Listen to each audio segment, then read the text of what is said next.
Tim Densus 88 dan Polres Berau berhasil mengamankan terduga teroris di Jalan Milono pada Kamis 17 Juli 2025.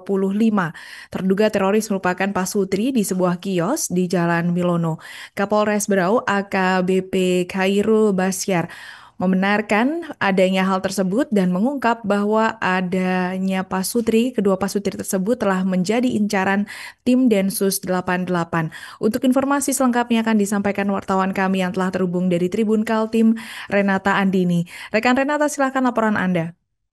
Baik, terima kasih rekan di studio bahwa benar sekali terduga teroris yang berada di Jalan Milono, Kelurahan Gayam, Kecamatan Tanjung Redep, Kabupaten Berau, diamankan oleh tim Densus 88 dan juga Polres Berau. Dan penangkapan tersebut telah dilakukan pada tanggal 17 bulan 7 2025, yaitu kemarin. Dan hal itu dikonfirmasi oleh Ketua RT setempat, Sarwani, yang juga mengaku bahwa dirinya kaget dengan informasi yang didapatkan oleh warga sekitar. Dan ia menjelaskan bahwa terduga teroris tersebut yaitu pasutri yang berada di kios ayam, kesehariannya sebagai penjual ayam yang ada di Jalan Milono. Nah, menurut Sarwani sendiri, pasangan tersebut memang bukan berasal dari Kabupaten Berau dan mereka datang ke Kabupaten Berau untuk mencari pekerjaan dan menumpang kapal mengangkut kelapa karena tidak memiliki tempat tinggal maupun pekerjaan. Lalu ada pemilik usaha ayam yang sebelumnya di rumahnya ditempati oleh kedua terduga teroris tersebut untuk tinggal di sana. Pasangan itu kemudian bekerja dengan pengusaha tersebut dan mereka tinggal di sana kurang lebih dari informasi Sarwani sekitar 2 hingga 3 bulan di Kabupaten Berau. Hal ini juga dikonfirmasi oleh Kapolres Berau AKBP Khairul Basyar yang mengatakan bahwa informasi tersebut memang benar adanya, dan dia mengatakan bahwa Polres Berau, Polda Kaltim juga membantu membackup tim Densus 88. Dan untuk informasi selanjutnya, Kapolres Berau mengatakan akan menunggu lanjutan informasinya. Kemudian dari pengakuan Lurah Gayam Purwawijoyo, yang mengatakan ia memang diminta menjadi saksi TKP penangkapan dugaan teroris tersebut, dan ia baru saja diminta menjadi saksi pada pukul 5 pagi pada tanggal 17 kemarin oleh tim Densus 88. Ia juga tidak boleh mendokumentasikan apapun pada kegiatan itu walaupun ia memegang ponselnya, dan dia mengatakan dia menjadi saksi terakhir, maksudnya tim terakhir, sehingga dia tidak dapat melihat jelas bagaimana orang yang kedua pasutri tersebut ditangkap.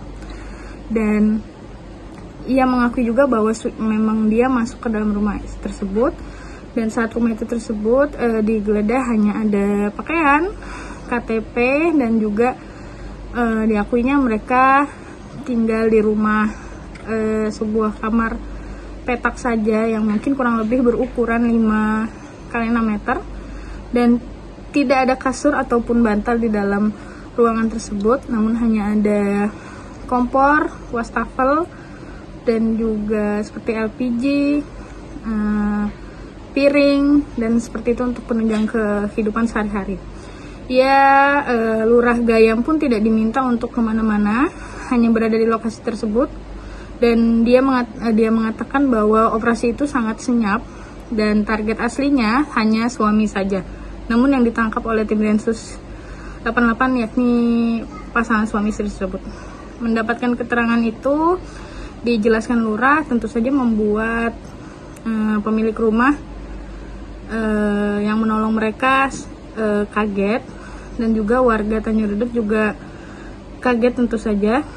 Dan kemudian warga Tanjung Redep yang kebetulan sedang jalan pagi yang tidak ingin disebutkan namanya memang mengatakan melihat kejadian tersebut. Ia juga sempat mengatakan ingin mengabadikan momen tersebut, dan memang Jalan Milono tersebut sebelumnya biasanya Dulu sekali di Kabupaten Berau digunakan untuk aktivitas pasar dan sampai saat ini juga masih ada. Karena itu dia melihat kejadian tersebut. Namun saat dia ingin mendokumentasikan dilarang oleh petugas karena ini sifatnya sangat kerahasiaan seperti itu. Kemudian di tempat yang ditinggali oleh kedua fasilitas tersebut terdapat unit usaha yang berderetan lain, yakni yang juga dimiliki oleh pemilik rumah yang sama, dan rumah itu sederetan, tepatnya di tengah ada sebuah kafe dan di sampingnya lagi di sisi kiri ada sebuah rumah yang juga menjadi seperti dari luar terlihat seperti gudang yang digunakan untuk penyewaan alat seperti itu. Dan pria yang tinggal di sana yang tidak ingin disebutkan juga identitasnya mengatakan bahwa pada pagi itu ia ingin mengeluarkan barang-barang serta isinya dan terjadilah maksudnya barang-barang jualan sang istri dan penggerebekan itu terjadi. Namun dia tidak melihat bagaimana detailnya ya. Jadi dan dia juga mengatakan bahwa di sekitaran situ ada 5 orang yang tinggal dan memang mereka hanya saling bantu. Jadi mereka tidak terlalu banyak berbicara kepada pasutri tersebut dan mereka memang mengetahui bahwa mereka hanya mencari pekerjaan dan berasal dari Sulawesi seperti itu. Renata atas laporan Anda dan selamat bertugas kembali. Download Tribun X sekarang, menghadirkan lokal menjadi Indonesia.